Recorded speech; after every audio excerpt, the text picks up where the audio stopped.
Hello,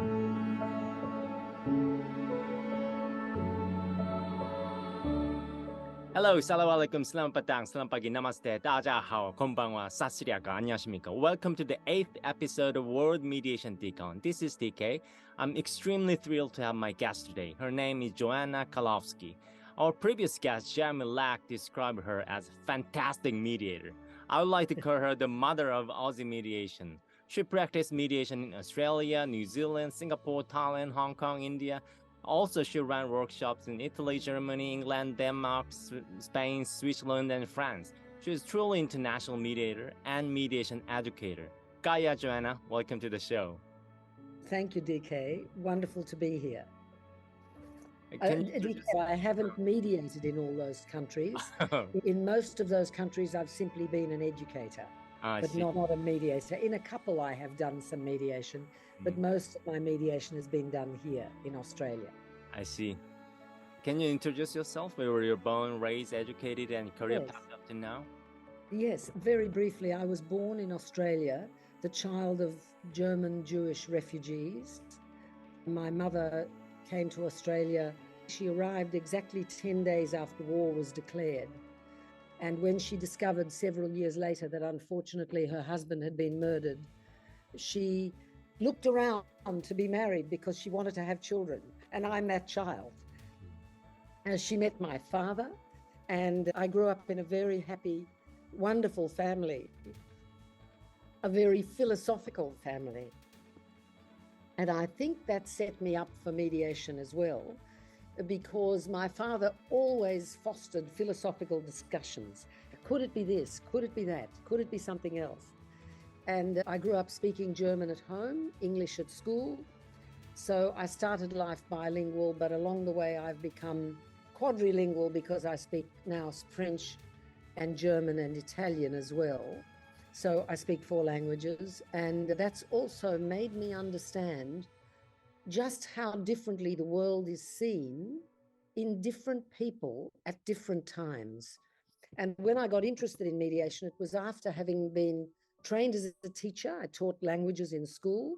Then I taught English as a second language to immigrants. And eventually I went to an advocacy organization that was called the Ethnic Communities Council. And from there, I joined the New South Wales state government as head of the community relations at the New South Wales Anti-Discrimination Board.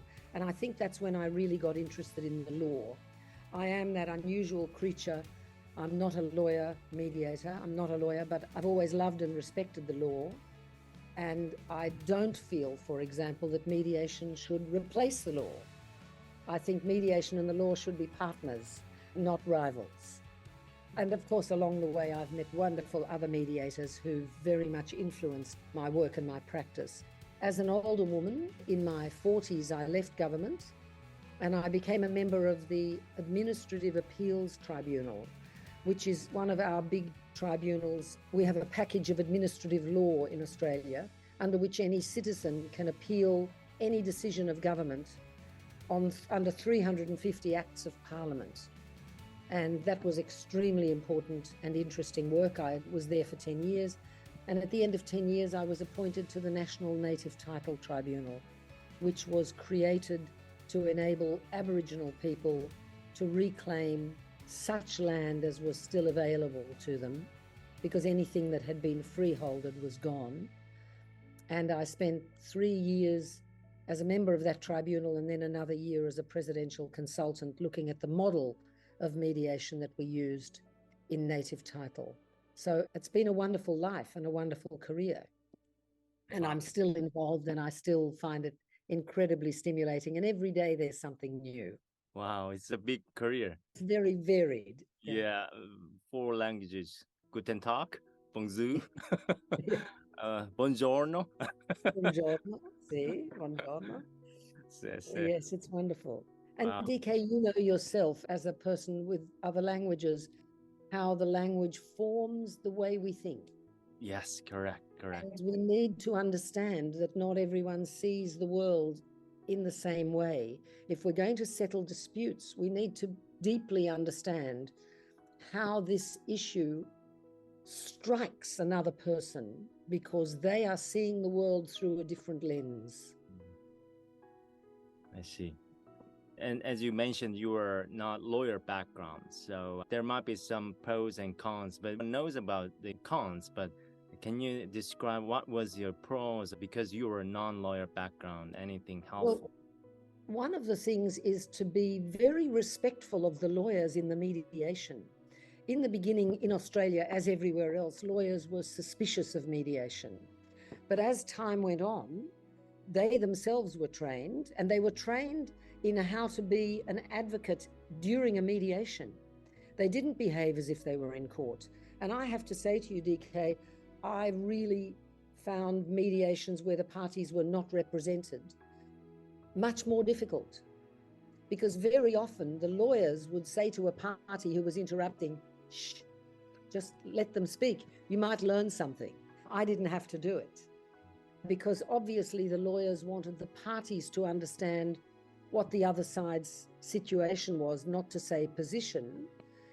And very often I find, and I still find, that lawyers in mediation are a positive and not in any way a negative. So that was I think that's always been an advantage. The other thing is to have a very strong sense that you cannot possibly make the decision. And most people say, I can't make the decision because I'm a mediator, but I can't. I've seen lawyer mediators try to make decisions and they've come unstuck. The parties have brought legal proceedings afterwards because the lawyer thinks that they are across everything. But unless you have that dossier that you get when you're a lawyer acting for a party, you know nothing. You know as little as I do. And I think one of the great advantages, DK, is knowing how little I know and asking the parties to put me in the picture and saying, no, I don't say I know nothing. I just say to them, it would be really useful today to understand how and where this dispute erupted and what its history is. So I let people go backwards, whereas very often lawyers want to talk about now and the money and the problem and the law. But I think people often want to ventilate how we were rolling along, having a very good joint venture, when suddenly something went wrong. And it's the suddenly that often helps us to understand why people haven't been able to settle. It's quite surprising because one of our previous guests, Bruce Edwards, mentioned the mediator should be sometimes the absence of their ego and quiet their mind because it's parties' dispute, not mediators' dispute. So Absolutely. in the absence of ego, certain, kicks in, and then sometimes the disputes are resolved by themselves. So it's very in line with your description. It's very much in line. I quite agree with him. And I must say that there was a quite famous mediator who used to say to the parties, I'm locking the door and nobody leaves here till we settle because I've got 100% settlement rate. And unfortunately, one day, one of the issues in the dispute was that one of the parties suffered from diabetes and didn't want his employer to know that. Today in Australia, you must reveal serious health situations before you're employed. But in those days, you didn't. And one of the parties fell into a diabetic coma because the mediator wouldn't let the parties out to get food. And I often say to people, I don't know how you feel, but I'm tired and hungry. Let's have a break. Let's take 15 minutes. I'll have some sandwiches brought in for you, and you go to your rooms. I'll stay here, and then I'll come and see how we're traveling. And that's a kind of a ruse for me, because I like to go to the parties and say, how are we doing? And sometimes I get feedback and they say, Joanna, you're asking too many questions. You've got to stop. And that's a very important piece of feedback for a mediator. Don't ask us questions in front of the other party. If we want to say something, we will. And certainly that happened to me a lot in early days. And I learned not to do that, simply by having an excuse to go to see someone in their room and saying, how are we going? And making sure they had coffee and strawberries and fruit and a sandwich. Yes, that reminds me, Jeremy Lack's episode of Co-Mediation with You, and he mentioned that one of his best case with you was you invited the parties to your home and you baked a chocolate chip cookie. And Jeremy mentioned that the smells. And is it common to invite the parties to your home? No, it's not. I think it was probably quite a risky step. But my Danish colleague, Pia de Laurent, a most wonderful, wonderful woman, Pia de Laurent created a book that she calls Mediators' Recipes. And each mediator that she interviewed had to provide a recipe for what they cook in mediation. And some people bring biscuits and some people do other things. Well, I bring strawberries in a bowl because mostly people can't resist them. And as it happens, the photograph on the front of the book, of which I'll send you a copy, is a picture of a green plate with a strawberry on it.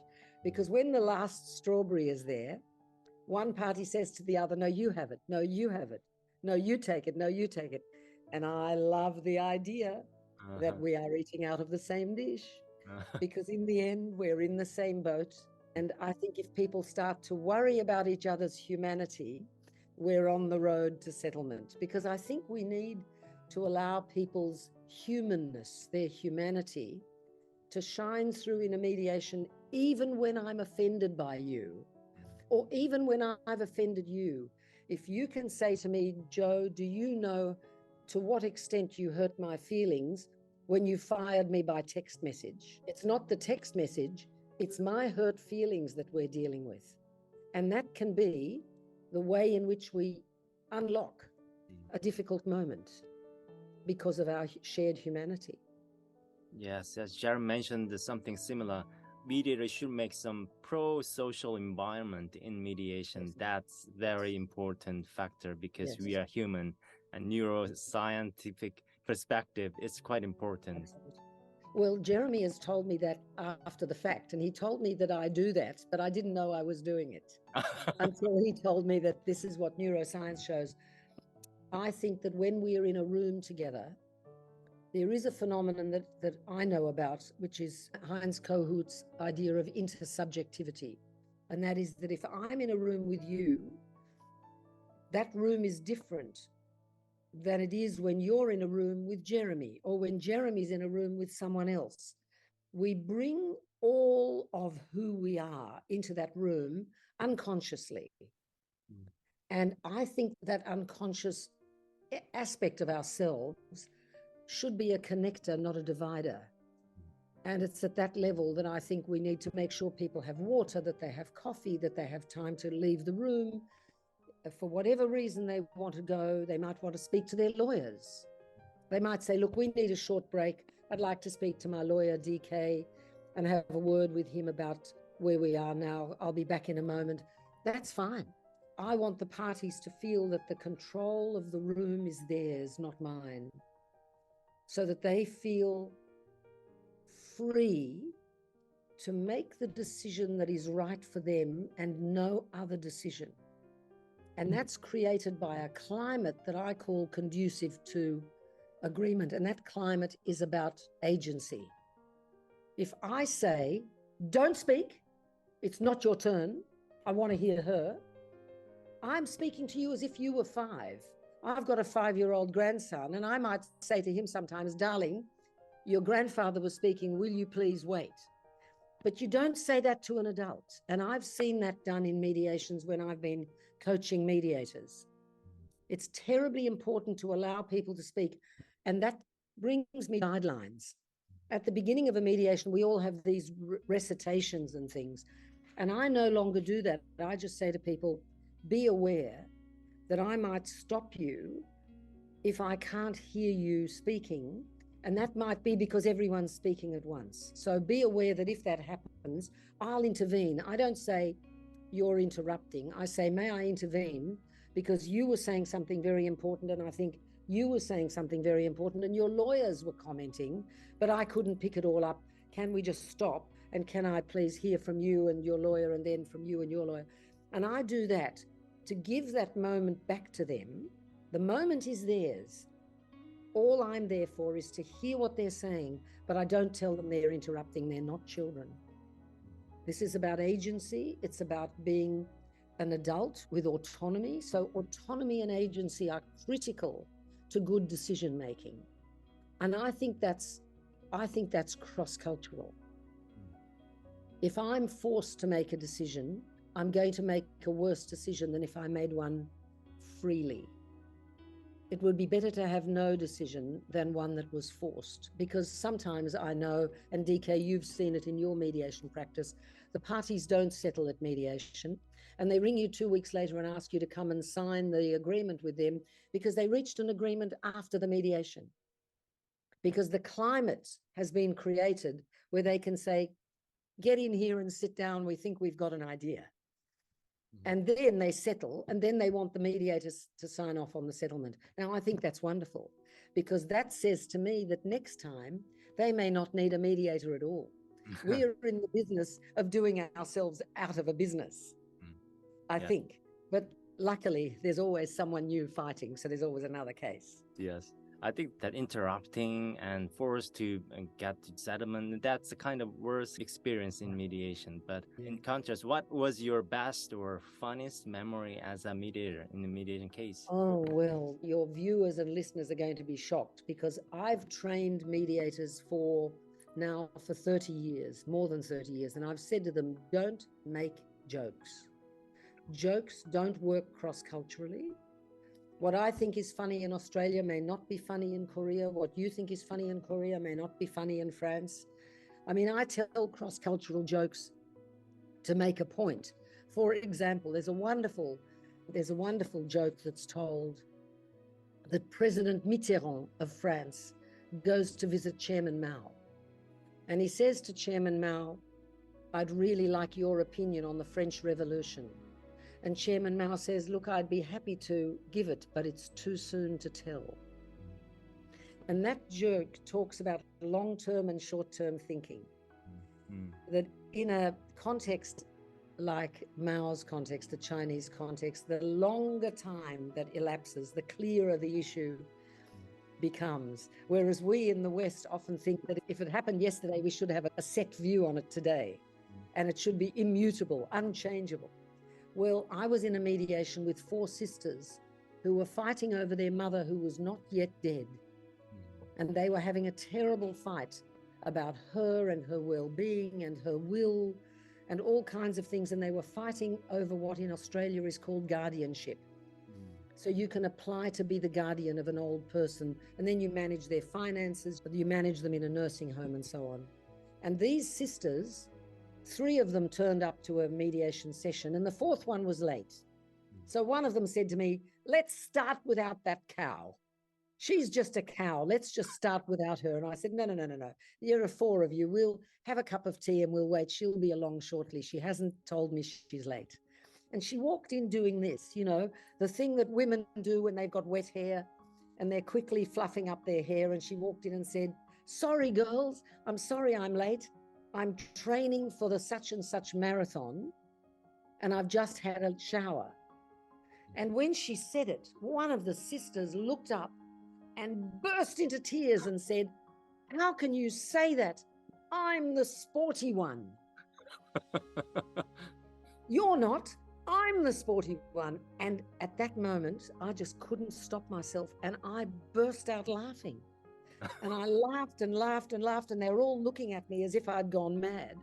And I said, please tell me, which one were you? Which one were you? And one said, I was the clever one. I was the sporty one. I was the pretty one. And I said to the 4th one, and who were you? And she said, I was the first one, and my mother nearly died in childbirth, and my father never forgave me. And I said, girls, women, is this about your father and not about your mother? And they said, yes. And I said, he's dead too, and you are still dancing around him, waiting for his approval. Can we talk about that? And it changed the mediation completely. Because when one of them said, I'm the sporty one, you mustn't take my role, she then told me that her father had every one of her medals on his mantelpiece. He was so proud of her. And I thought, there's something happening here. But if I hadn't laughed, I don't think it would have broken the moment open. But I allowed myself to laugh. I couldn't stop. It was hilarious. Here are grown women all in their 40s and 50s talking about, I'm the sporty one. It was like the Spice Girls, for heaven's sake. It was the silliest thing, and yet it was very serious because it was not about the mother. It was about the father's love. When they stopped competing for their father's love, they were able to look after their mother. Wow. So it was because of their father. It was because of their father, because he set them against each other.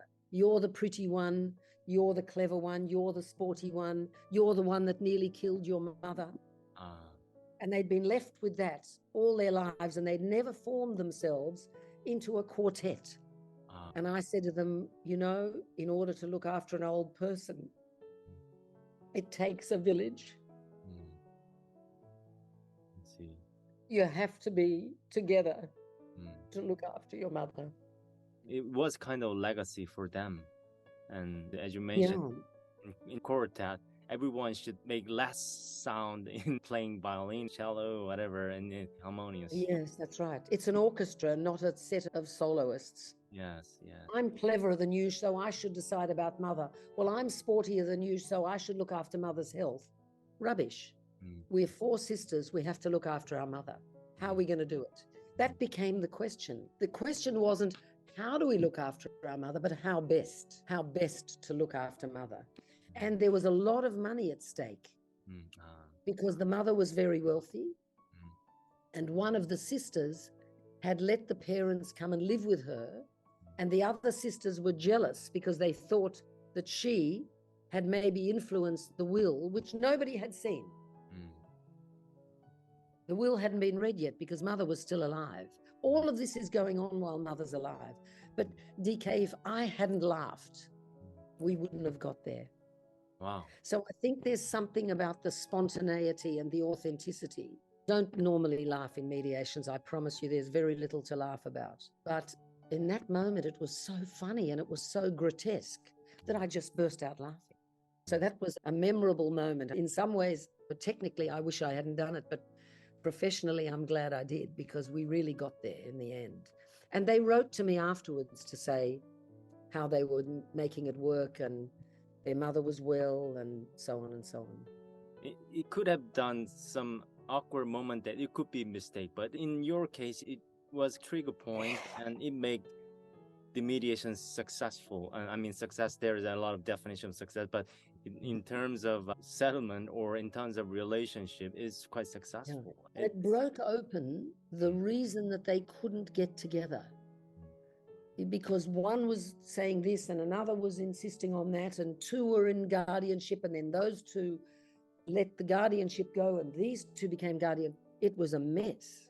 And meanwhile, the mother's situation was getting worse and nobody was taking good care of her. Was it kind of instinct as a mediator or some kind of subconscious action? I think it was subconscious. I think it was not so much an instinct as a mediator, because as a mediator, I would have said to myself, don't do it. This is a mistake. As a person, it was so funny that I couldn't resist laughing. And then I said to them, I'm laughing because it sounds as if you're fixed in a role. I said, it sounds as if I'm dealing with 12-year-olds, 50-year-olds. And they said, that's how we feel. That's how we always felt. And then they told me about their father, and that's when it opened the thing up. Yes, and I remember Thich Nhat Hanh said that everyone has a wounded child in their mind. Yes, that's right. The wounded child, the motherless daughter. You know, the daughter who was told that she nearly killed her mother by simply being born. I mean, what a burden to carry, or burden, you know. So you have so much tear.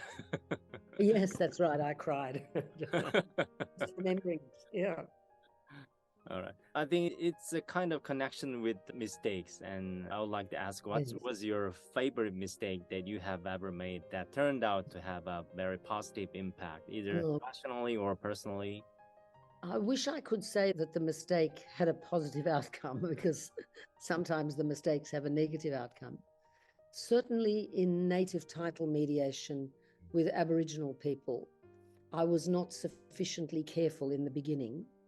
And one day, in a room full of Aboriginal people, very brilliant people, so knowledgeable about their land and so clear about what they wanted in their settlement of a native title claim. And I was just rolling along as usual. And one of them suddenly said to me, "Well, lady, you're asking all the silly questions. Why don't you just answer them?" Which was really shocking. And I was able to say, "I'm terribly sorry. I hadn't realized that I was doing that. Thank you for telling me." And it was a mistake that could have derailed the mediation.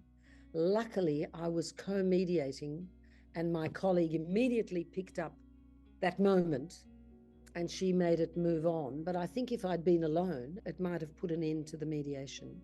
It was a serious mistake. So it would have had a bad outcome. It could have ended the mediation if I'd been alone. I'm a great proponent of co-mediation. I think co-mediation is very, very valuable. And not just for the reason that one might make a mistake, but very often one hears something that the other one didn't hear. I've made lots of mistakes in mediation, and they haven't all been disasters. I wish I could think of one that had a good outcome. Why that Boris guy asked you that kind of question? Because you ask too much questions, or? Yes, because I was embarrassing him. I was asking him to say things he was not ready to say. So sometimes in native title mediations, it's much better to say, or in mediations with Indigenous people, First Nations people in Australia, it's much more important to say, it would be very interesting if we knew what your connection with this country is now and what it was when you were a child. And then they might say, "Oh, well, we can't really talk about that here." Finish. Or they might say, "Well, we could tell you a little bit." And then they'll tell you a tiny bit and a tiny bit and a tiny bit, but you don't say, "How was this when you were young? How is this now?" It's too direct. The questions need to be much more indirect. And from that, we can learn from Joel Lee's book on an Asian perspective in mediation. You ask your questions in a much more indirect way, in a much subtler way than we Westerners with big lumpy feet do. You don't say directly, "Why do you wear glasses, DK?" You say, "Oh, I'm noticing your glasses, DK. Do you need them for reading? Do you use them for reading?" And even that might be too direct. But I wouldn't say to you, "Why aren't you taking your glasses off? I want to see your eyes." It's just totally inappropriate. But people don't, this is where my work in the cross-cultural arena also comes up. I always say, you learn by making a mistake. And the great cross-cultural skill is not the skill of not making mistakes, because we'll go on making mistakes. The skill is retrieval. How you make up for a mistake you've made, how you put things back on an even keel. Jeremy might have told you my famous story about the gate, that I arrived in an Aboriginal community on the back of a truck, because Aboriginal people in Queensland, if a whole group is going to go to a bit of country, they're going to do it on a truck. And someone like me sits on the back of the truck and two people sit in the truck. And when we came to a gate, I jumped off the truck, opened the gate, truck drove through, closed the gate. Very important in Australia that you leave gates the way you find them, because otherwise you're letting the cattle out of an area the size of Belgium, and then you won't find them again, because this is a very big country. And when we got to the place where the mediation was supposed to start, my case manager said, "They won't see you." I said, "I beg your pardon?" I said, "I haven't met them yet." She said, "They won't see you." And I said, "Why?" And she said, "Well, the old ladies will tell you if you go and speak to them, but you've obviously made a very serious mistake and I don't know what it is." So I, with my heart pounding, I walked into where the old ladies were and I said, "Ladies, I understand that I've given offense." And they said, "You sure have, my dear. You came here as a guest and you behaved like a host." And I said, when I did that, from where I sit, I intended only courtesy and respect, because I would never let an old person get off a truck and open a gate for me, who am younger and fitter. And so each of us understood the other's perspective, and I was forgiven. I was very lucky. But I would say to mediators, if you don't know your intention behind the question, don't ask the question or do the action, because you need to apologize at the level of intention. When I did that, I intended courtesy and respect. I didn't do it because I think you're a hopeless old so-and-so. I did it because I intended to show respect to you and courtesy. And they said, well, this is how we saw it. You intended courtesy. We saw discourtesy. We saw a white woman behaving as if she owned the place, and she doesn't own this place. We own this place, and she should have let us open the door for her. It was a very important cross-cultural exchange. I learned an enormous amount from sitting with Indigenous people and making mistakes. So in that case, what was the exact courtesy? I should have waited. Waited. I should have waited for someone else to do it. Opening the door. The gate. And opening the gate and closing the gate. Yes, because it's their country. It's like when I go to your house, I don't use a key. I knock on the door, you open the door, you invite me in, I take my shoes off, I walk in and you say, please sit down. I don't just walk to the fridge and make a sandwich. Yeah. It was, for them, it was as if I'd walked in and made a sandwich. I see. So, DK, in another mediation, there was a group of motorcycle riders who were going to ride in the Northern Territory of Australia, and they wanted to end by riding around what we now call Uluru, but used to be called Ayers Rock, you know, the big rock in the middle of Australia, sacred to the Arunta people and to the Luricha people of that area. And the Aboriginal people did not give permission, and the motorcycle riders were furious.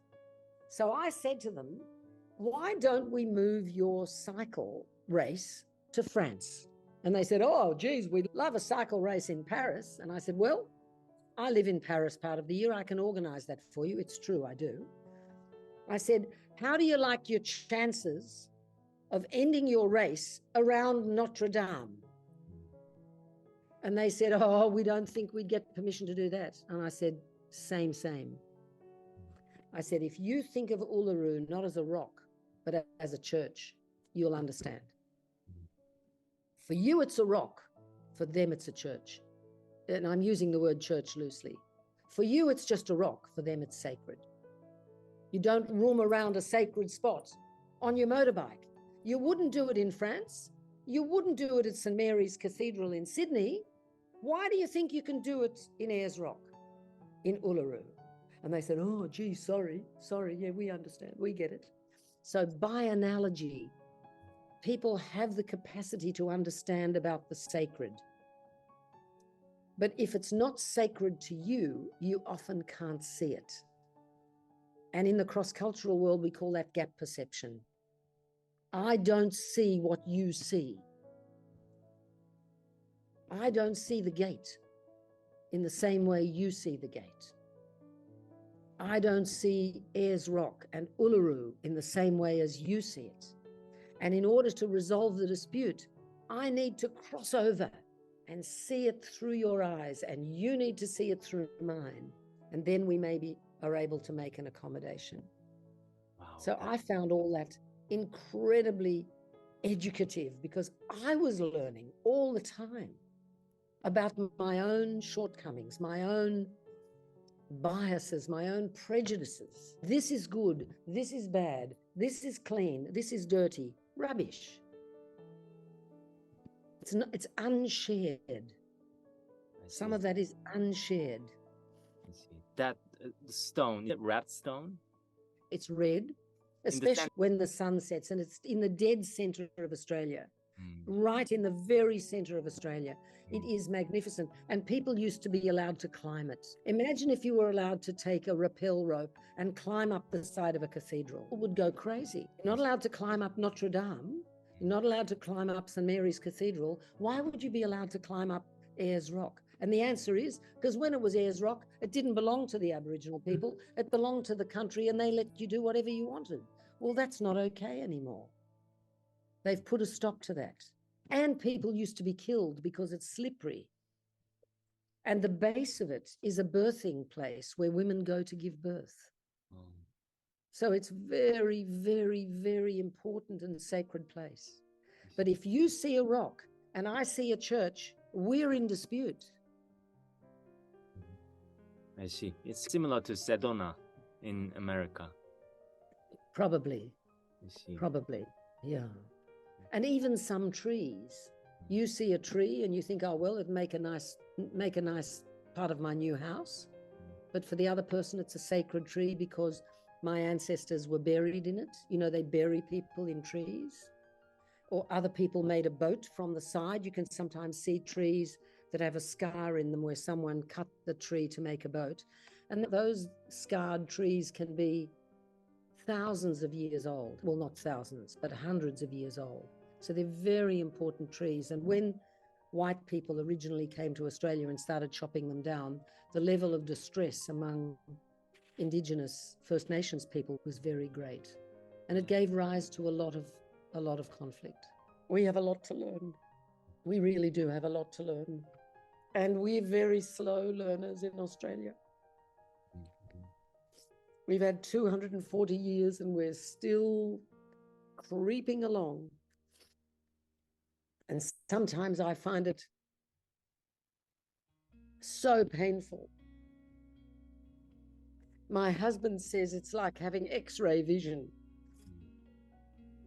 that I can see things that often aren't seen by a lot of other people. A lot of people do see them, more and more. But a lot of people not only don't see them, but they want not to see them.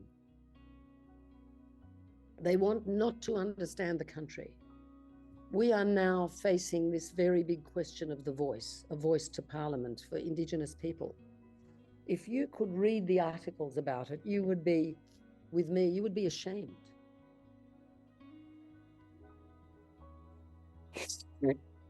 People are saying, what practical difference will it make? And I say, who says that practicality is the goal? The goal is symbolic. And in fact, a lot of Indigenous communities, First Nations communities in Australia, believe that you can get sick. There are sickness areas. You can get sick if the land is disturbed. And we now know that some of that land contained uranium. And it's almost as if they knew that if you dug there, you would get sick. And they were right, but we didn't listen. So we had problems, as you know, with the radioactive materials. But they called it a sickness area. They knew 40,000 years ago, 40,000 years ago, and we'd been deaf. So I'm loving doing what I do because I get to say to people, think of this as your grandmother, not as an old lady. She's your grandmother. Now what? I want to transmute the idea that it's some strange old lady and say, if it was your grandmother saying that about no one in our family ever does this, how would you feel? And that changes something around the humanity of the parties, cross-culturally. So the cross-cultural work, I still think, is the most important work we mediators do. And every time you resolve a dispute, even if people are from the same culture, you resolve from their viewpoint to their viewpoint. And that's a culture. My viewpoint is a culture of its own. Your viewpoint is a culture of its own, and it needs to be respected. And I don't say as mediator, well, she can't possibly be right if you're right. Because the irony in a dispute is that both can be right by their own lights. But that doesn't resolve the question. So the real question becomes, knowing what you know and knowing what you know, knowing how you feel and knowing how you feel, what options do we have? Not saying, put that to one side. That doesn't matter. That's not important. That's not for me to say. I say, knowing what you know and feeling how you feel, knowing what you know, feeling how you feel, what is the range of options we have that preserves your feelings and your knowledge?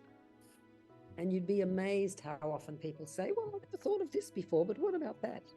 And the other one says, well, if we only did such and such, if we do it in private and not in public, we might be able to get away with it.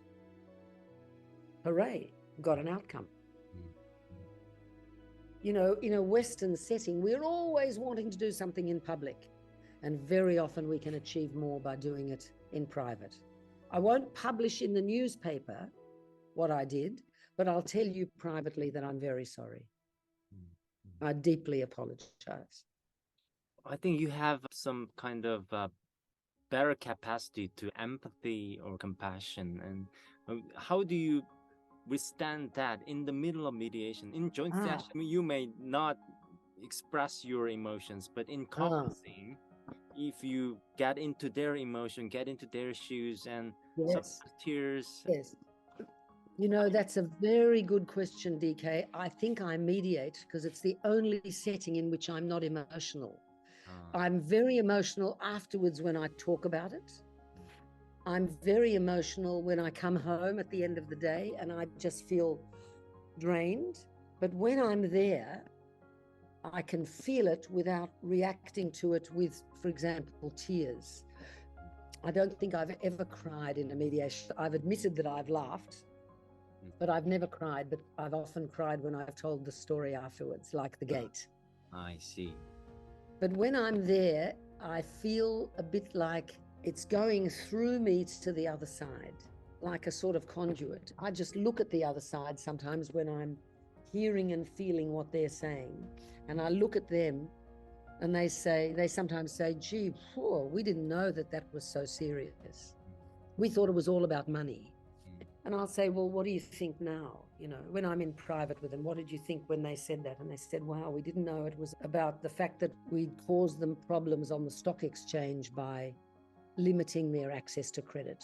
We didn't realize that we'd caused them shame. And people are very big in Australian culture, where we don't have a shame on a culture. You do, we don't. They are still very aware of the impact of shame. They'll say, oh, we didn't realize that caused them so much detriment, that their other joint venturers didn't want to continue with them because they had limited access to finance, and that they suddenly looked less than honest, that Macquarie Bank would no longer lend to them and they had to scurry around and find a new lender, a new banker of last resort, so they had to pay excessive fees. So we thought they were going to claim the fee back from us, but it's not the fee that's the issue. They don't care that they paid 12% instead of 5%. They care that their other people in the market saw them as being unreliable. That's the source of the distress. And that's what we have to fix. So I say to them, what are there ways by which we can restore their dignity? And they say, sure, we can put out a statement saying that we are their financial backers again because we have faith in the product. Well, that's easy for us. We can do that. We'll take over the banking again and we'll say we have faith in the product. Restoration done. Everybody claps. Deal done.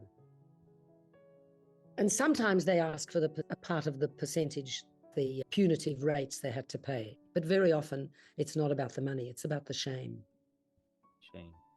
And corporate shame in Australia is a big issue because we are a small market. We think of ourselves as a big market. But in any one of the markets of the big traders, there are few players. You might have some overseas partners that you also play with, but in the Australian market, if you're in, I don't know, certain sort of metal or steel, there might only be 3 or 4 other players, and they will all know what's happened to you. So the shame is well known. Your market reputation is very valuable. So reputation always comes into it. Sometimes I call it reputation, other times I call it shame. It's up to me to decide what name I give it. The people, is there a way of restoring the Rose Company's reputation? Can we work on restoration of the reputation now? And they say, sure, that's easy, we can do that. Different side of reputation is shame. Yes, that's right. Yeah. And it's up to us what we call it. We're very good with language. Even if we only speak one language, we can use that language very flexibly, I think. Yes. And we have to. Because in some situations, you would never say the word shame. And I would never say to a party, is that ethical? Because that's begging the answer. No, I'm a dishonest person. I say to them, I wonder why you would choose that course of action. And the other side's looking pleased because they were worried about it. And I say, are there other courses of action that are maybe less problematic? What other possibilities are there? Keep on looking for possibilities. Open up the question. When they're trying to narrow it down, open it up again. I sometimes draw a diagram, DK, where I draw a big square. And I say, in this dispute, you're both in the middle. And I do two little crosses in the middle because you've got a big field around you in which you can settle. But one of you keeps going into the top corner and boxing yourself in, right up in the top corner. So there's nowhere to go. You can't go backwards into the big square. You need me to keep opening a square around you. And I can only do that so many times. You have to tell me, and I ask this in private, why are you boxing yourself into a corner? I thought you came here to settle this dispute. Why are you making it impossible for the dispute to be settled? Why do you keep on saying no, no, no, no, and going up into that top corner? And I draw that diagram and I say, I can open it up again around you so that in that top corner, you're in the middle again. And then you go to the other top corner. Tell me why you're doing that. And I draw them a diagram. And they often can't tell me. And you know why? Because it's a style. They've always done it and it's worked for them. And this time it's not working. Eventually they're going to be so close to that corner that I'll have nowhere to go. I won't be able to open up around them. Agree. And I think your visualization of that is quite good because we humans always think of abstract meanings, but when we visualize, it's very instinctively we acknowledge that idea. Yeah. You know, you're in the middle of a big field and you can go here, north, south, east, west, northwest, southeast. You can do anything. But if you go into the top corner, in the very, very northeastern corner, and you stay up there, you've got very little room to move. And we need room to move. Mediation is about movement and not being pushed into movement, but spontaneous movement. People saying, I haven't thought of this before, but what if we did that? And that's when I know we're on track to settle, when they start to be creative like that. Jeremy gives some very, very fine examples of that sort of creative moment. People start to play games. They play around with an idea. They say, look, I don't know why I'm even going to say this, but why don't I do this and you do that, and then we'll get back together again. We might be there. Might work. I see. You mentioned that you're a big fan of co-mediation, and you mentioned origin co-mediation and other mediation with Jeremy, but is there any other cases, most exciting co-mediation case? Yes, very exciting co-mediation case. You just made me think of it. There were some very wealthy Australians living in a development for elderly people. We have a lot of them. So you can move in when you're 55.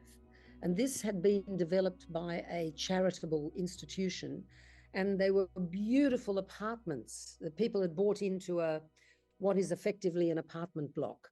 3-4 bedroom apartments, beautiful views, lovely land around it. And they'd been promised that when they moved in, shortly after they moved in, the company that had done the development was going to build a tennis court, a swimming pool, and a 9-hole golf course. And after 3 years, there was no sight of the golf course, the swimming pool, and the tennis court. And these people were saying very correctly, a condition of our purchase was that we would get access to these private amenities, and they're not being developed. And the company said, well, we need to tell you that unfortunately we're about to mention to the market that we're about to go broke. We're about to lose our money. We no longer have the funding to do this. And you are threatening to sue us. And even if you sue us and win, we don't have the funds to do what we promised you. Well, they were furious, absolutely furious. How can you do this to us? We live in this place. Suddenly one of them, who'd been the chairman of a very large Australian company, turned to the charity and said, well, what are you going to do with us? We represent many millions of dollars in value. And they said, well, we didn't like to tell you, but we'll tell you today. We're going to put you on the market. And they said, well, who will buy us? Someone might buy us and develop the rest of the land into more flats. We may never get a tennis court, a swimming pool, and a golf course. And they said, well, that's true. We're going to put you on the market because that way we can retrieve some of our losses. And my co-mediator said, look, I think this is such a shock to everyone. I think we should take a break and we should come and talk to you about how you're reacting to this break. And she's a brilliant woman who's now a judge. And she and I, we never split up. We always did everything together, which I recommend to the co-mediators. Don't split up. The idea of co-mediation is to stay together. So we went into the room with the charity who said, look, we've told them the bottom line now. We're going to sell them. We'll make a loss, but we will get back $20 million. Someone else will buy the rights to running the place, and we'll be able to pay off some of our debtors, but we've got no other choices. We're stuck. We went to the other side and said, you've now heard what is for you obviously very bad news today. What do you think? And one person said, we're going to sue the pants off them. We're going to sue them until there's not a penny left in their kitty. We're going to make sure they never raise their heads again. And we let that run for a while. And all of a sudden, she said, who else might buy them? And they said, we've got no idea. And the fellow who'd been the chairman of a big company said, we could buy ourselves. Oh. We could buy it at this knockdown price. We can all afford it. There are 10 of us. We only have to put in $2 or $3 million, and we buy ourselves and we develop the rest of the land exactly as we want, and we're in control. That's what happened. Wow. Amazing. Nobody saw it coming because they didn't know beforehand that they were going to be on the market. But she said, who else might buy you? She says she was thinking maybe the government would buy them out or something. And one of them said, we could buy ourselves. We could be our own managers, our own bosses. We could develop the land the way we want. And one of them then said, we don't really need a 9-hole golf course. There's a lovely golf course around the corner. We'll develop that land into more flats and get our money back. Brilliant. So they suddenly had this whole idea emerging.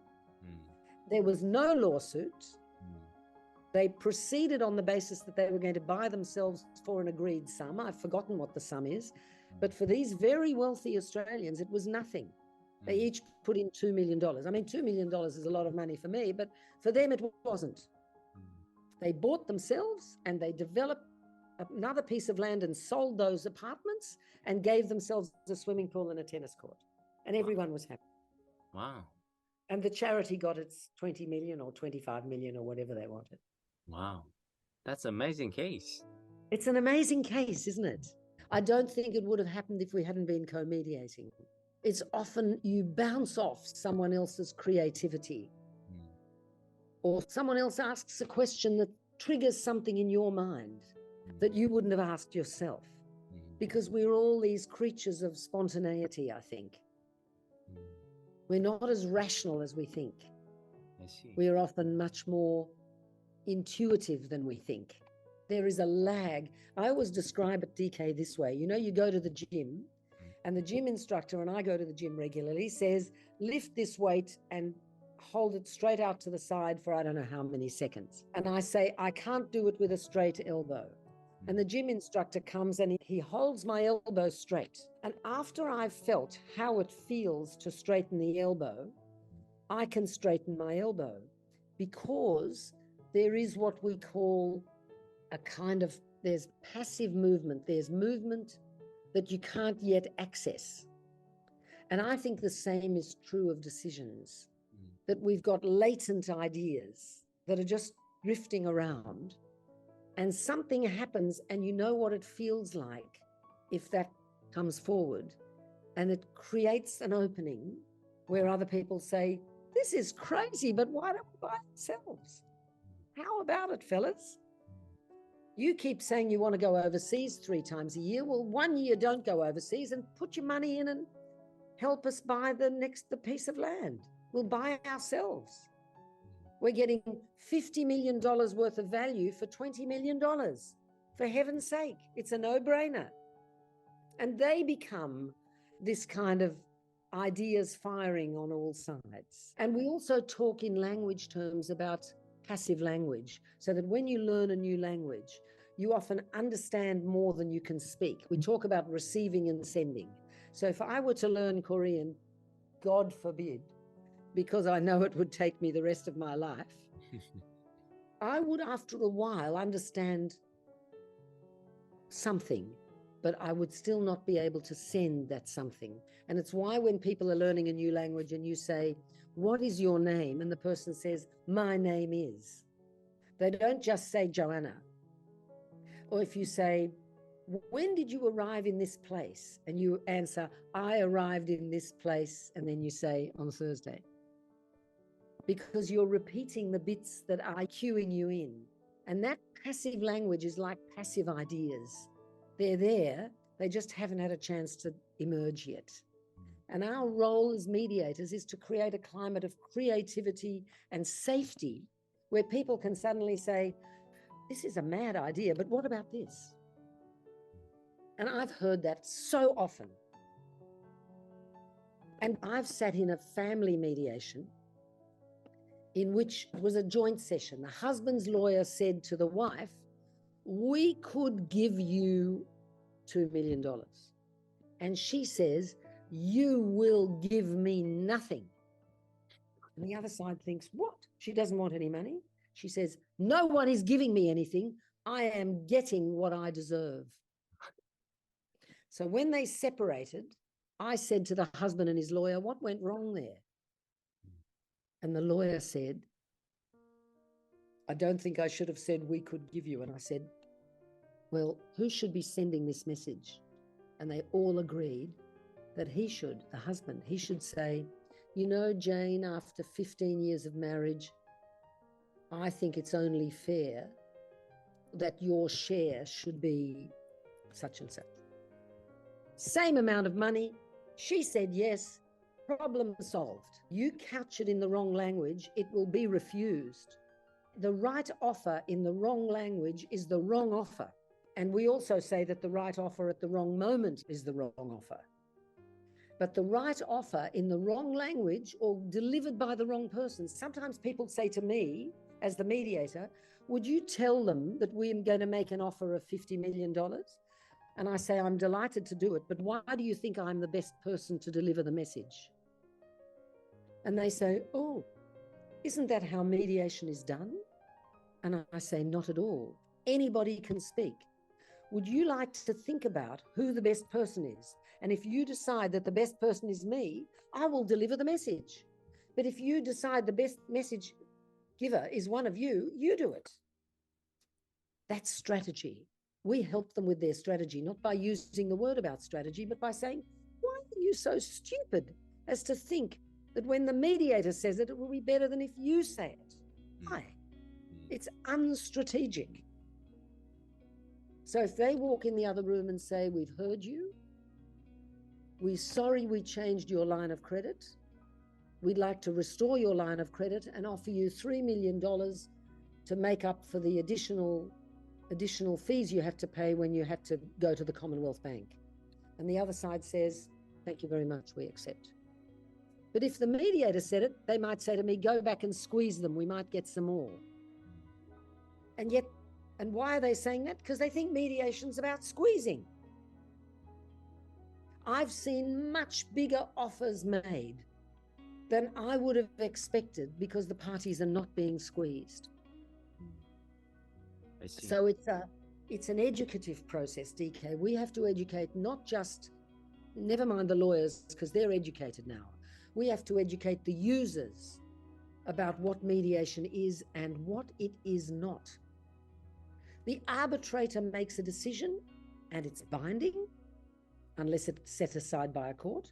The mediator does not make a decision. The mediator assists in decision-making, facilitates decision-making. The mediator can deliver an offer. The parties can also deliver offers. We've got to make that known so that people don't make us do things that are not good for them. I see. So right messenger at the right timing by right term, and the mediator assists that process. Mostly right messenger is principal and parties, and make them speak right words at the right timing, and mediator just assist that. And if it's shameful for a party to make that offer, to say, I was wrong, I shouldn't have done it, I'm really sorry. If they feel they can't do that and they say, would you please explain to them that we feel very bad about this and we would like to make good in the next session, I'll go and say, look, I'm carrying a message from the other side that they regret what happened. They're very sorry that things went wrong the way they did. They would like to go beyond that now and try to make it up in this session if we possibly can. But they are very sad and they regret that things have gone wrong the way they have. That might be all I say. I don't say when they come back, you can ask them for an apology, because apologies are useless unless they come from the heart. That's kind of shelf diplomacy. It's yes, and I can say to them exactly. It's diplomatic to say they really regret what's gone wrong. They wish it had been otherwise, but it hasn't been, and they'd now like to move on from that. Do you think you're ready to have that discussion? And they might say yes or no. We need to hear that from them or whatever. But I can bridge those moments. I don't want to make someone look ashamed in front of the other one. It's not helpful. We don't shame people in front of each other. You know how people say to the child, tell grandma you're sorry for interrupting. In my culture, we don't do that. We say to the child afterwards, you know, Granny was very upset that you kept on interrupting her. And maybe next time when Granny's speaking, you should just listen for a little bit longer. And the child might say, oh, I didn't know I was interrupting. And I say, well, you know, you did interrupt. But I don't do it in front of Granny, because then the child is ashamed. It doesn't help learning, doesn't help change. Shame doesn't help anything. It just dishonors. Shame is dishonor. Yeah. So I'm interested in the idea of restoration, not evening out the shame, if you know what I mean. So I don't want white Australians to be ashamed of 200 years ago. I just want them to acknowledge it. I want them to say, I wish we'd known more before we did that. Because that makes change. The future will be different if people can say, now I know. And knowledge means that I won't behave the same way again. They don't even have to use those words. But knowledge is movement in mediation. If I know you better, I know where to push and where not to push. And I can help the parties momentarily know each other better so that they can go away if we don't settle today, and settle themselves and come back to me and say, we've settled, can you please come and sign? We've had a very good outcome and we're very grateful for the day we spent with you, but we did the rest ourselves. I didn't earn the money, but who cares? I'm happy to go back and put my signature on the paper if it's illegal and realistic. You know, not realistic, I don't judge the outcome. Is that quite common? Very common. It's more common than we imagine, because you're opening up the mindset that this is possible to settle. It's very common in commercial mediation that the parties refuse to settle in front of the mediator because they think they'll lose face. Ah, I see. But they go away and they say to the other side, you know, you're a pack of bastards. This is Australia, after all. You're a pack of bastards. We think you're bastards, but you're good bastards. So we're going to give you an extra 10. What do you say? And the other side says, you're a pack of bastards as well, but we'll accept your 10. So let the bastards all sit down together. You know, they use terrible language. Let's all sit down around a table and agree to another 10 and it's all over. Let's call the mediator and say, you gave me another 10 and I said yes. Better than fighting and wasting time in a court. So let's do it. And it's quite funny. It's quite funny. And they're quite rude to each other at the same time. But it's a kind of fraternal rudeness. You know how brothers can get away with saying almost anything to each other. Geez, you're ugly. I don't know why she's marrying you. You're an ugly so-and-so. She ought to be marrying me. I'm the handsome one in the family. You know, I've seen people say things like that. And everyone says, oh, don't be silly, you know. But you can't get away with that with two corporations. I see. You can't tell another corporation that they're ugly. You've got to say, you're a bastard, you know. Yeah. We don't want to fight. We don't want to fight with you for our reasons, because fighting with you is going to take up our money and our energy. And we would rather play golf. I sometimes say to people, what do you do on Sundays while this dispute is on foot? And they say, oh, we study the papers all day Sunday. And I say, what did you do on Sunday before the dispute? And they say, we used to go out and play golf. And I say to them, do you want to play golf again? And they say, sure. And I say, well, then let's settle. Because settling means playing golf on Sundays, being with the children, having a swim, going for a walk, going on holidays without this hanging over your head. So giving parties their own caucusing time is quite good.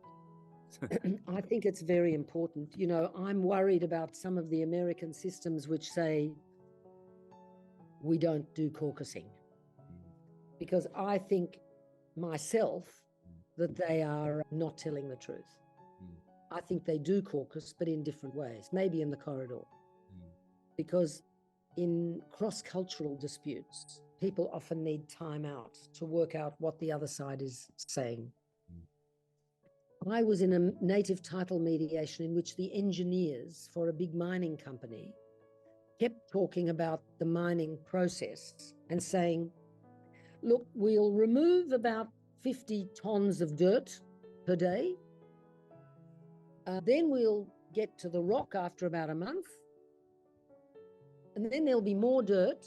And then it was just like watching the Indigenous party being slapped on the face every time the word dirt was said. So I went into the room with the engineers and I said, what do you mean when you say you're removing dirt? And they say, well, there's soil on top, topsoil that has to be removed. And I said, why don't you use the word topsoil?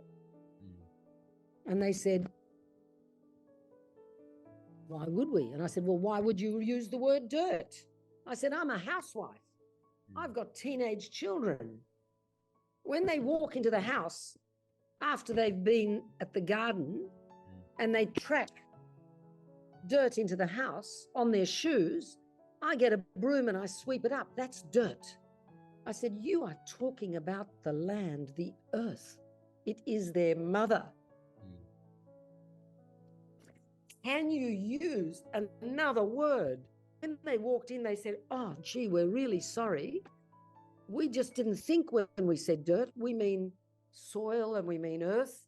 And of course, we should have said that when we finish mining, we will restore all that earth because we keep it to one side so we can replant the trees. Different story. For you, it's dirt. For you, it's mother. The soil, the earth is my mother. You don't say dirt. Dirt has a very particular meaning. It's either sand, or it's gravel, or it's topsoil, but it's not dirt. Dirt is what turns up inside. So choose your words carefully. And I say to them, did you notice how they flinched when you said dirt? I had to do it. And I said, you're doing something very valuable. You are giving them an understanding of what will happen to their land if they agree that you can mine, if they give you approval to mine, which they'd like to do. But you need to reassure them with your use of language that you respect the land on which they walk. So the language matters. And sometimes I've been brave enough to say to them, why are you saying dirt? And then I joke and say, I'm a housewife, you know. The dirt is what the kids track into the house. If I come to your home, DK, and I don't take my shoes off because I'm a clumsy woman, I don't leave them at the door and I walk through the house, it's been raining and muddy outside and I leave footprints everywhere, that's dirt. But if I look at your beautiful garden and your beautiful trees, that's soil. That's earth. That's not dirt. So word is so important. Terribly important, especially cross-culturally. If you offend people, and I remember that Roger Fisher used to say this, you remember in Getting to Yes, upsetting the people was going to upset the process. They always said words to that effect. I can't remember exactly what their words were, but they were fabulous. And it was the first book I ever read on, you know, Getting to Yes, when they said offending the people isn't going to help the process. And that's remained with me very, very strongly, very strongly. Is there any other best advice you ever get from either group person? Yes, I love work of, he's about to come to Australia, Bernie Mayer, in whose book he's got a wonderful definition, and he says the skills of a mediator are not a bunch of techniques. They're an array of personal qualities, a set of insights, and a combination of language and insight, cultural insight, that enables mediators to open up a dispute so that parties can see it afresh.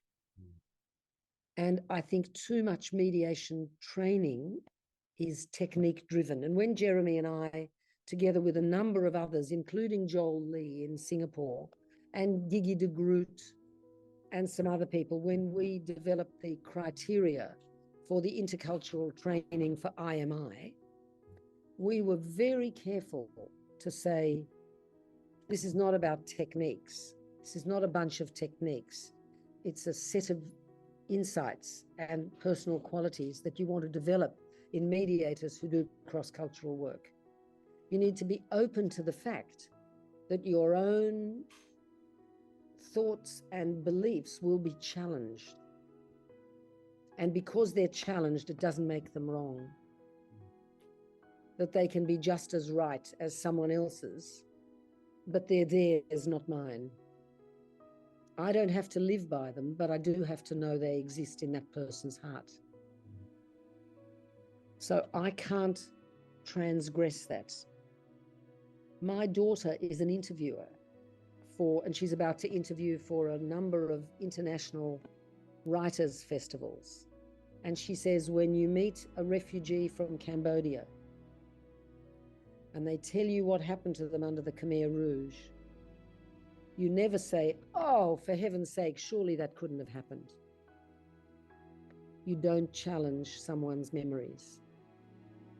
And I say you don't challenge someone's cultural insights.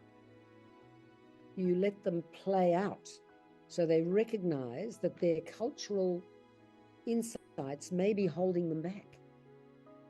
That maybe they can embrace another insight and make it part of their own. But it's not for me to say, do you see how what you think is holding you back?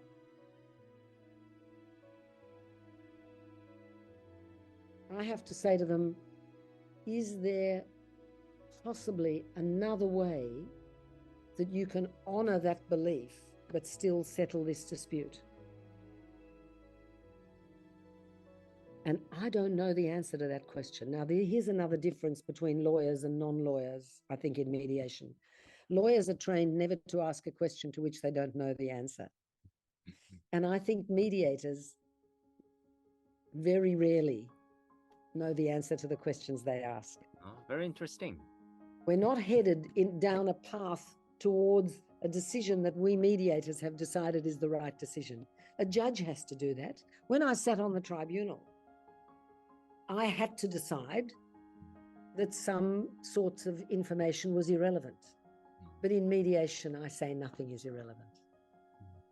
when the sisters got upset about one sister saying, I'm running a marathon, and the other sister said, how can you say that? I'm the sporty one. That was not irrelevant. That turned out to be the heart and soul of this mediation. It's never irrelevant. Of course, we're not here to talk about hair washing and a marathon running, but we're here to talk about the relationship between the four sisters. And here suddenly is a classic example of why they can't put their heads together. Because one is this and one is that and one is the other. And who said that? Father, who's been dead for 15 years. And I don't say forget about father. I say, is it possible that you are still in your minds trying to be the daughter that father wanted instead of the daughters that look after your mother? Which parent is alive? Which parent needs you? And I didn't say those words, but I thought them. We ask lots of questions, not pointed questions, but we say, could it be that when you took on your job with the company, you expected a different role from the one you were ultimately assigned? Now, I don't know the answer to that. And they might say, no, I thought I'd be the chief salesman, and I was the chief salesman. And they might even say to me, Joanna, I don't know what you mean. And I'd say, well, I wondered whether there was a disparity in maybe the role or the seniority that you felt. Oh, yes, they say. I expected to be in charge of all the other salesmen. I was the chief salesman, but the principal administrator managed the others. Oh, I say, was that a problem for you? Sure it was. I expected to. So expectations, unmet expectations, behaviors, misunderstanding about behaviors, all of that is grist to our mill. We need to understand how that played out in the workplace. If I thought that I was chief salesman and all the other salesmen report to me, and I find that I am chief salesman and I'm earning a fortune and getting lots of praise, but the others all report to some idiot over there who tells them the wrong thing, then I start to feel that I'm looking bad. And I'd like to change that, but I don't know how. So I say in the mediation, is today an opportunity to change that? Instead of firing him, I say to them in private session, can you change the arrangements? You said he's the best salesman you ever had. She's the best saleswoman you ever had. Can you make a change such that the other salespeople report to him or her? And they say, we don't care who they report to so long as they're selling well.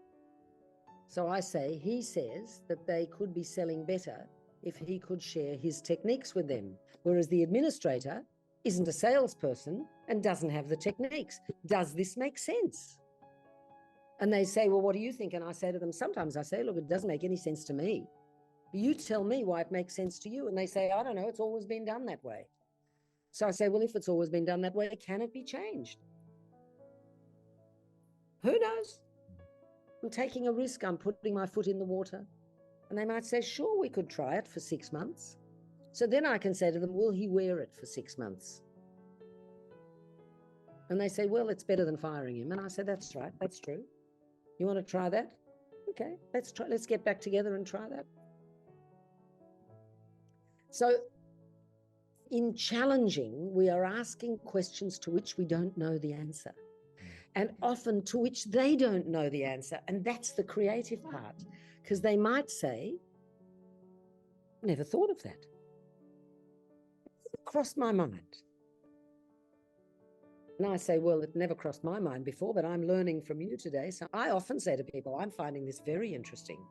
I'm learning about sales techniques. I'm learning about bonus payments. I'm learning about training of salespeople. I'm learning about administration. Who knew? I didn't. I'm having a wonderful time. But now can we change something to make this work for you? You don't want to lose him, but you're ready to fire him. And it turns out that if he stays on, he could actually be doing you a favor. Does this make sense? And I send back to them their scenario. You were going to fire the best sales manager you've ever had. And you didn't know why he was so unhappy. So your solution was to find a happy sales manager and fire this one.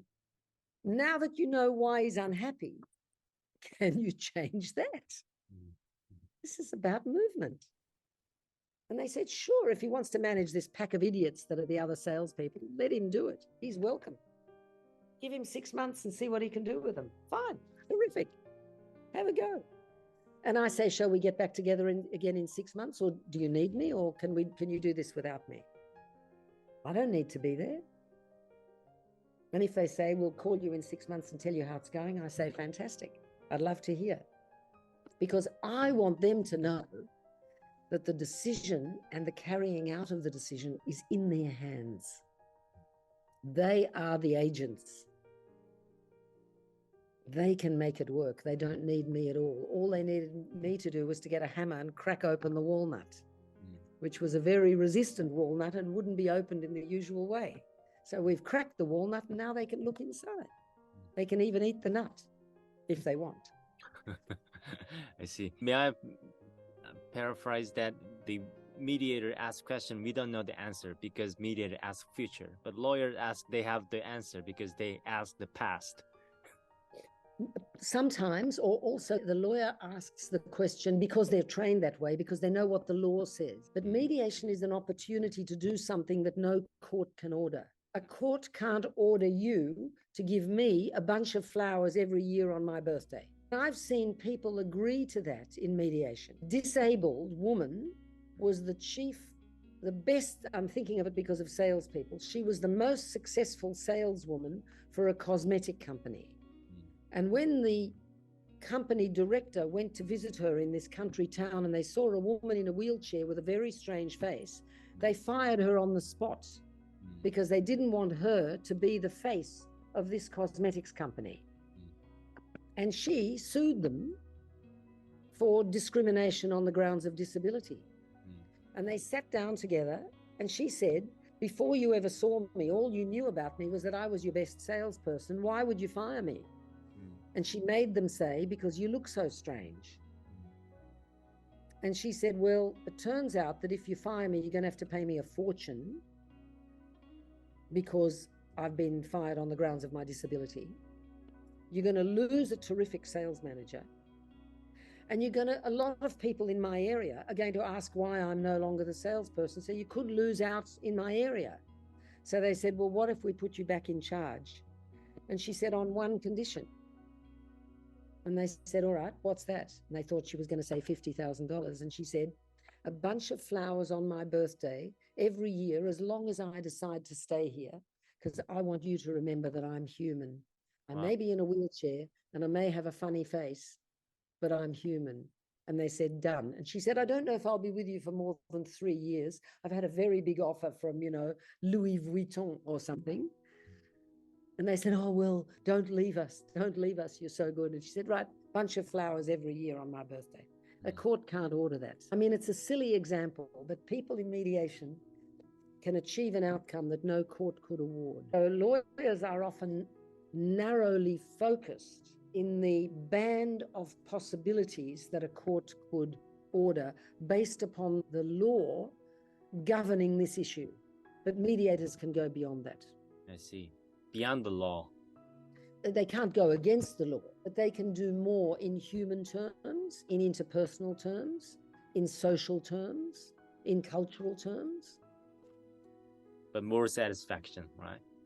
And more satisfaction. And so I talk in terms of satisfaction. I don't say to people, would you be happy with that? Because nobody's ever happy. I say to them, would that satisfy you? Or would that satisfy you in terms of the mediation? Because I often say to them at the beginning, and I must say I've learned this not just from Jeremy, but from other neuroscientists, I want to prime them for success. So I say to them at the beginning, in private, if this matter settled, on what basis would it settle? And they give me their criteria, that they apologize for this, that they acknowledge that they pay for this, and they do that. So we've got 4 criteria of settlement. So when we're in the mediation and we're nearly at settlement, I usually break them up again. And I say to them, you told me there were 4 settlement criteria for you before we ever got together. Are those 4 criteria satisfied? And they say, yes, they've apologized. Yes, this. They say, yes. As I say, you were about not to settle. On what basis were you not going to settle if these were your criteria for settlement? So I remind them of the criteria that they set upon which they could settle. And if those are satisfied, and sometimes if 3 out of 4 are satisfied, they might still agree to settle. But if none of those 4 are satisfied, then they will not be satisfied. So I want people not to be satisfied because they feel better about themselves and they're going to go out and have a glass of white wine. That's not satisfaction. Or a glass of champagne. Satisfaction is satisfying the criteria for settlement. So if you say to me, you're getting divorced, Joanna, you're getting divorced, on what are the criteria for settling with your ex-husband? I would say that he and I make joint decisions about the children, that we never hire a babysitter unless the other one's unavailable, that he supports the children through school and university together with me, and something else again, I forget what the 4th one was, and we settled on that basis. And his lawyer said to him in my presence, no father supports their children at university. And my ex-husband said, really? Going to? Oh, I know what the 4th one was, that neither of us would take a job in another capital city until the children were 18, so that we wouldn't leave them. And I thought he would be offered another job because he was a professor of medicine, and the person offered the job was me. I was offered a job in Melbourne. And I said to them straight away, I can't leave Sydney. My children are 14 and 10. And they said, well, we'll fly you back every weekend. And I said, no. I've agreed with my ex-husband that neither of us leaves town until the youngest child is 18. Easy. It was a framework for future decision-making. And those 4 criteria we satisfied between ourselves, and they lasted, we've been separated now for 40 years and we didn't deviate from those. So when people know what I need in order to put this to an end, they can settle. But if they don't know, or they're all over the place, we have to help them know on what basis they would regard settlement as fair. And I do that in private session early on. What do you need in order to settle this dispute? Very simple question. You probably ask the same question. And they often say, oh, I need them to say sorry. And I say, what are the chances of that? They say, well, they're such stuck-up bastards, they'll never say sorry to me. And I say, well, if you're waiting for them to say sorry, you could be waiting a long time. Is there something else they can do that would show that they are sorry? Oh, yes, they could make a statement to the stock exchange that they regret cutting our line of credit and that it's been restored. So I say, so you need 1 criterion is the restoration of the line of credit, and 2 is a statement to the stock exchange or a statement to the market. And then I say, where would that statement be made? And they say in such and such a financial publication that, company X and bank X have agreed such and such. I say, good, keep it in mind. So it can't be exactly that, but it has to be something resembling that. Comes close to that, because they know what they need. And I say to them, what do you think they need? I always ask the opposite question. And they always say to me, they need a good kick in the teeth. And I say, no, I'm not asking you what you'd like to do to them. I'm asking you what they need from you to settle this dispute. And they said they probably need to know why our company went into financial difficulties at that time. But we didn't tell them. We're sorry we didn't. I say, keep that in mind too. If we'd told them, maybe they would have extended our credit. But when they discovered like that, they cut the line of credit and we were in trouble. But we should have told them. We should have treated them as a partner, not as a banker. So I say to them, would you be partners in banking and business in the future? And they say yes.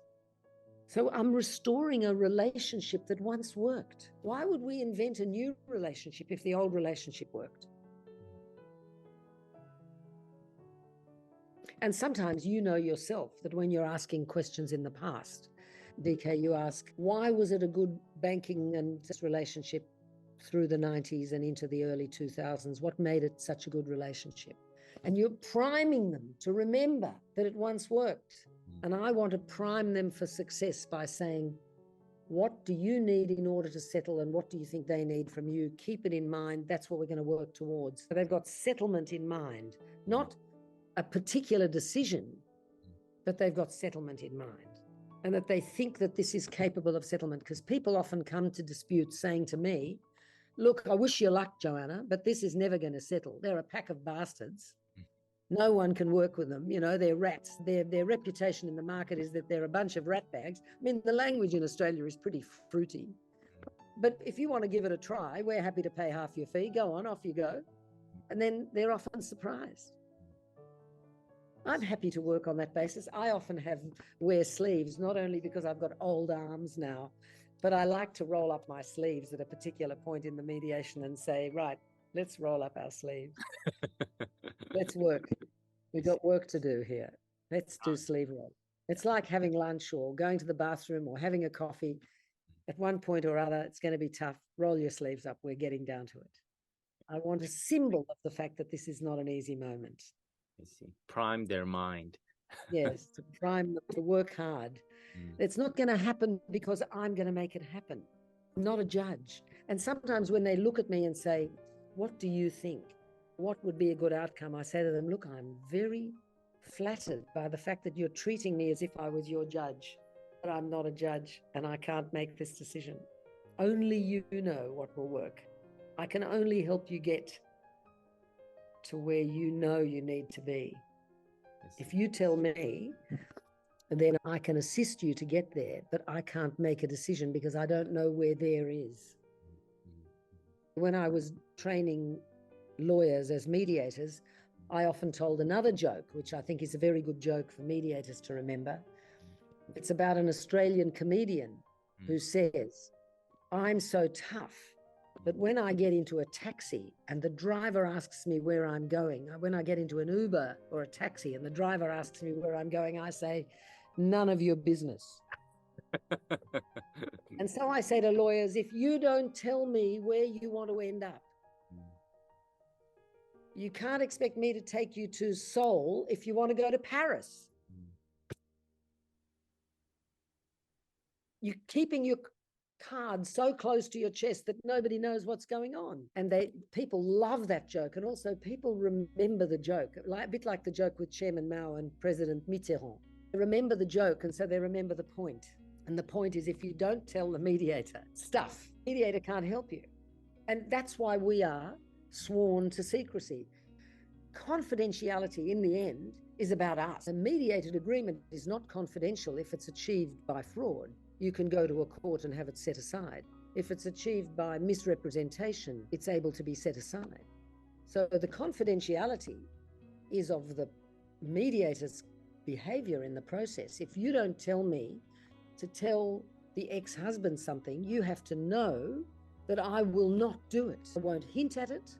I won't suggest it's been said. I won't steer their mind to it. I will treat what you've told me as confidential until you tell me otherwise. And if I think it's useful to you, I might say, DK, I know you said to me that that's confidential, but I'd like you to consider how they might react if you told them at least some of that. Would that create the sort of movement that you're after? So I leave it to you. And you might say to me, Joanna, it's too risky for me. I'm not going to mention it. And I say, fine, I've drawn your attention to it. I leave it alone. Confidentiality is us. We have to keep things confidential. We don't go in there and say, well, if I were you, I'd be asking a few questions about the fact that he wears glasses. Has it ever occurred to you that he's got bad eyesight? You know, I mean, That's just bullshit, you know, if I can use the vernacular again. That's rubbish.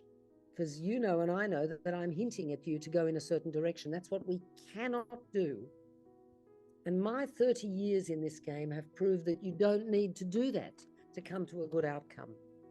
Because otherwise you're steering it where you think it ought to end up, and you don't know because you haven't seen the dossier. When you were a lawyer in your practice, you saw the dossier, and it might have been this big, not this big. So you know all the facts, but the mediator does not know all the facts. Yes. Can't know all the facts. So it's, for me, it's very exciting. I love working in the area of the unknown. What I used to call, there is no blueprint for this. In one native title mediation, an old white man who was objecting to a native title claim over a part of the property that had not been freeholded, said to the group of black people at his table, we were all sitting around together, he said to that black person, you know, what do you know about this land? My family's owned it for 150 years. What do you know about it? And the old black guy got up and walked to the head of the table, and he threw a bunch of photographs in front of the white guy. The white guy opened the photographs, and he saw a photograph that said March Camp 1935. Took the next picture. March Camp 1936. March Camp 1939. March Camp 1945. And he recognized this large group of Aboriginal people, and he said, I don't know what you're showing me. And he said, your grandfather used to let us on this land for ceremony because he knew it was our land. I see. And the old white guy said, how did we lose touch? What a question. How did we lose touch? I didn't cry then, but just repeating it now is so profound emotionally. Because they said to each other, we won't lose touch again. It's quite touching. And the old black guy then said to the white guy, you're not grazing on the bottom field anymore. There are no animals on that field. And he said, no, we can't graze any animals there because of the salinity. The salt in the soil is so high that animals get sick if they graze the grass there.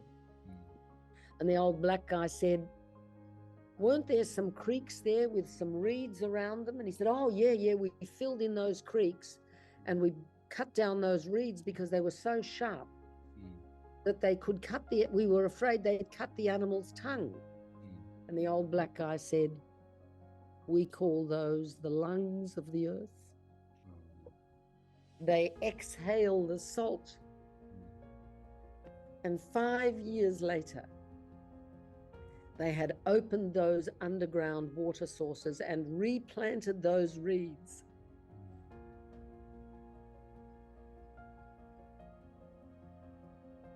Because there was knowledge that had never been transmitted. So what came out of it was more than a successful native title claim, but the capacity of two families, two groups, to be back in touch on land that was of great importance to both of them. It was fabulous. I was so proud to be there, you know. And when I saw this guy walk up to the top of the table, I thought he was going to punch him in the nose. But they were both so old, I assumed they wouldn't do that, and I was right. But he showed him the photos. And this guy knew that only the white family had a camera. So he knew that his family must have taken these photos. And of course, he made it possible for that community to come back on his land for ceremony. And he allowed them to bury their dead there, which was the most important thing they wanted, to bury their dead on their country. We often call that a non-native title outcome. It wasn't just access to the land or native title over the land. It was something over and above that, which restored relations in that area, which had been very strained for, well, if it was in the 1930s, it's nearly 100 years. Because someone at some stage stopped the Aboriginal community from coming onto the land. Someone put a fence up and said, you can't come anymore. And it had been nearly 100 years since that time.